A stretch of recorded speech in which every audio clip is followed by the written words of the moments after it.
Gate বিম তেল এনে কয় প্রকার আছে? দুই প্রকার, তাই না? G1 G2।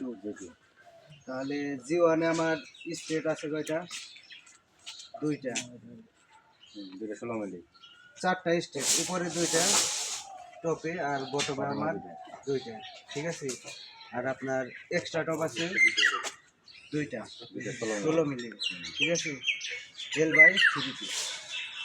আর আপনি রিংয়ের স্পেস মানে স্টেট আপের স্পেস 4 ইঞ্চি 6 ইঞ্চি L/3P। আর আপনার G2 কত G2 কত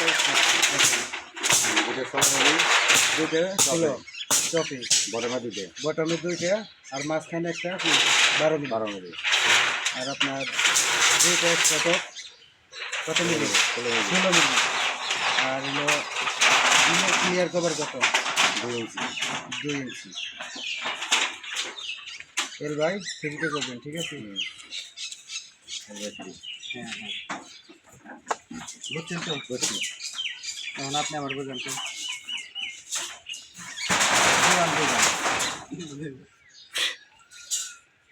G1 এ হ্যাঁ হ্যাঁ, দুইটা 16 মিলি টপে, হ্যাঁ দুইটা 16 মিলি টপে আর দুইটা বটমে। হুম। আর এক্সট্রা টপ দুইটা 16 মিলি। হ্যাঁ, এক্সট্রা টপ কোথায় দিবেন আপনি? এক্সট্রা টপ ওই যে উপরে দিবেন, উপরে, ঠিক আছে। মিডল পয়েন্টে। হ্যাঁ হ্যাঁ।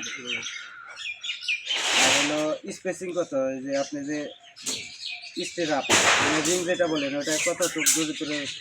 4 ইঞ্চি 6 ইঞ্চি, মানে L/3। ঠিক আছে, তো ভালো থাকবেন।